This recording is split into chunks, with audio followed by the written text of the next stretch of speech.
ಇನ್ನು ಗೃಹ ಸಚಿವ ಪ್ರಿಯಾಂಕ ಭೇಟಿಗೆ ಅವಕಾಶ ನೀಡದ ಹಿನ್ನೆಲೆಯಲ್ಲಿ ಕನ್ನಡ ಪರ ಸಂಘಟನೆ ಮುಖಂಡ ಶಿವಕುಮಾರ್ ನಾಯಕ್ ಹೈಡ್ರಾಮಾ ನಡೆಸಿದ್ದಾರೆ.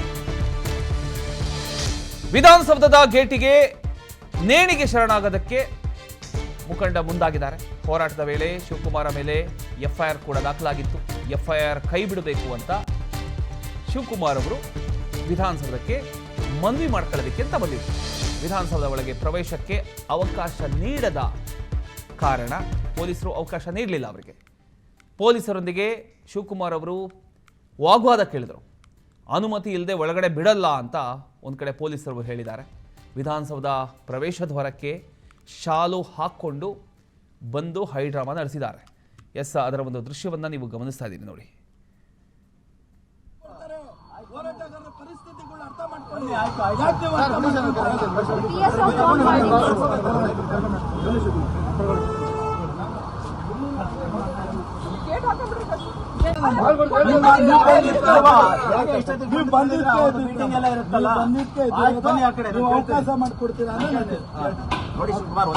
ಎಲ್ಲರೂ ಬನ್ನಿ ಗೇಟಿಗೆ ನಿಂತ್ರೆ ಏನ್ ಮಾಡ್ಬೇಕು?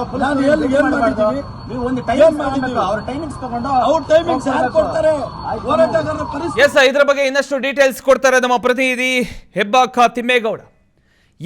ತಿಮ್ಮೇಗೌಡ, ಈಗ ಶಿವಕುಮಾರ್ ನಾಯಕ್ ವಿರುದ್ಧ ಎಫ್ಐಆರ್ ದಾಖಲಾಗೋದಕ್ಕೆ ಅಷ್ಟಕ್ಕೂ ಕಾರಣ ಏನು? ಅಂಡ್ ಅವರನ್ನ ಯಾಕೆ ವಿಧಾನಸೌಧ ಗೇಟ್ ಇಂದ ಒಳಗಡೆ ಬಿಟ್ಟಿಲ್ಲ ಪೊಲೀಸರು ಅಂತ?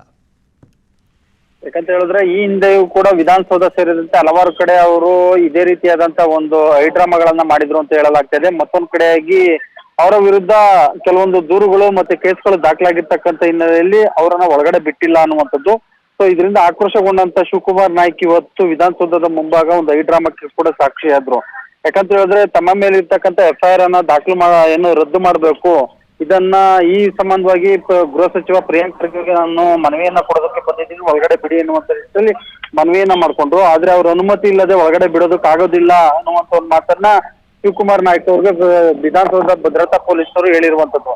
ಸೊ ಹೀಗಾಗಿ ಇದರಿಂದ ಅಸಮಾಧಾನ ಮತ್ತೆ ಆಕ್ರೋಶಗೊಂಡಂತ ಶಿವಕುಮಾರ್ ನಾಯ್ಕ್ ಅವರು ಅಲ್ಲೇ ಇದ್ದಂತ ಏನು ಬ್ಯಾರಿಕೇಡ್ ಕಾಂಪೌಂಡ್ಗೆ ಹಾಕಿರ್ತಕ್ಕಂತ ಒಂದು ಕಂಬಿಗಳಿಗೆ ನೇಣು ಹಾಕೋದಕ್ಕೂ ಕೂಡ ಮುಂದಾಗಿರ್ತಕ್ಕಂಥದ್ದು. ಕೂಡಲೇ ಪೊಲೀಸರು ಮತ್ತೆ ಸಹಪಾಠಿಗಳೆಲ್ಲರೂ ಕೂಡ ಅದನ್ನ ತಪ್ಪಿಸಿ ಅವರ ಒಂದು ಮನವೊಲಿಕೆಯನ್ನು ಕೂಡ ಮಾಡಿರುವಂತದ್ದು. ಈ ಮೂಲಕವಾಗಿ ವಿಧಾನಸೌಧದ ಮುಂಭಾಗ ಇವತ್ತು ಶಿವಕುಮಾರ್ ನಾಯಕ್ ನಡೆಸಿದಂತ ಈ ಒಂದು ಹೈಡ್ರಾಮಕ್ಕೆ ಇದೀಗ ಪೊಲೀಸ್ ಇಲಾಖೆ ಮೂಲಕ ಕೂಡ ಸಾಕಷ್ಟು ಆಕ್ರೋಶ ಕೂಡ ವ್ಯಕ್ತವಾಗಿರ್ತಕ್ಕಂಥದ್ದು. ಯಾಕಂತ ಹೇಳಿದ್ರೆ ಕನ್ನಡ ಪರ ಸಂಘಟನೆಯವರು ಬಂದಂತ ಸಂದರ್ಭದಲ್ಲಿ ಒಳಗಡೆ ಬಿಡಬೇಕು, ಇಲ್ಲ ಅಂದ್ರೆ ಅವ್ರಿಗೆ ಆದಂತ ಒಂದು ನಿಟ್ಟಿನಲ್ಲಿ ಮನವೊಲಿಕೆಯನ್ನು ಮಾಡಬೇಕು, ಗೌರವವನ್ನು ಕೊಡಬೇಕು ಅನ್ನುವಂತ ನಿಟ್ಟಿನಲ್ಲಿ ಇತರೆ ಕನ್ನಡ ಪರ ಕಾರ್ಯಕರ್ತರು ಕೂಡ ಪೊಲೀಸರ ಮೇಲೆ ಅಸಮಾಧಾನಗೊಂಡಂತ ಒಂದು ಆಕ್ರೋಶಗೊಂಡಂತ ಒಂದು ಪ್ರಸಂಗವೂ ಕೂಡ ವಿಧಾನಸೌಧದ ಮುಂಭಾಗ ಕಂಡುಬಂತು. ಪ್ರಮೋದ್, ಈಗ ಫೈನಲಿ ಗೃಹ ಸಚಿವರನ್ನ ಭೇಟಿ ಮಾಡೋದಕ್ಕೆ ಅವರಿಗೆ ಅವಕಾಶ ಸಿಕ್ಕಿಲ್ವಾ? ಹಾಗಾದ್ರೆ ಇಲ್ಲ ಸಿಕ್ಕಿಲ್ಲ ಪ್ರಮೋದ್. ಯಾಕಂತ ಹೇಳಿದ್ರೆ ಅನುಮತಿ ಇಲ್ಲದೆ ಇವತ್ತು ಒಳಗಡೆ ಬಿಟ್ಟಿಲ್ಲ. ಹೀಗಾಗಿ ಅವರು ಅಸಮಾಧಾನಗೊಂಡ್ರು. ಆ ಬಳಿಕ ವಿಧಾನಸೌಧದ ಪೊಲೀಸರು ಸ್ಥಳಕ್ಕಾಗಮಿಸಿ ಅವರನ್ನ ಕರೆದೊಯ್ದಿರುವಂತದ್ದು. ಯಾಕಂತ ಹೇಳಿದ್ರೆ ಅಲ್ಲಿ ಏನು ಆತ್ಮಹತ್ಯೆಗೂ ಕೂಡ ಹೆಚ್ಚಿಸಿದಂತ ಹಿನ್ನೆಲೆಯಲ್ಲಿ ಈ ಒಂದು ಪರಿಸ್ಥಿತಿ ಬಿಗಡಾಯಿಸಬಹುದು ಅನ್ನುವಂತ ನಿಟ್ಟಿನಲ್ಲಿ ಸ್ಥಳೀಯ ವಿಧಾನಸೌಧದ ಭದ್ರತಾ ಪೊಲೀಸರು ಅವರನ್ನ ಕರ್ಕೊಂಡು ಹೋಗಿರುವಂತದ್ದು. ಹೀಗಾಗಿ ಆ ಒಂದು ಅಂದ್ರೆ ಆ ಕ್ಷಣಕ್ಕಷ್ಟೇ ಈ ಒಂದು ಪ್ರಸಂಗ ಸೀಮಿತವಾಗಿರ್ತಕ್ಕಂಥ ಹಿನ್ನೆಲೆಯಲ್ಲಿ ಅವರನ್ನ ವಿಚಾರಣೆ ನಡೆಸಿ ಅವರೊಂದು ಮನವೊಲಿಸಿ ವಾಪಸ್ ಕಳಿಸಿದ್ದಾರೆ ಅಂತ ಹೇಳಲಾಗ್ತಾ ಇದೆ. ಪ್ರಮೋದ್, ಥ್ಯಾಂಕ್ ಯು ನಿಮ್ಮಲ್ಲ ಮಾಹಿತಿಗಾಗಿ.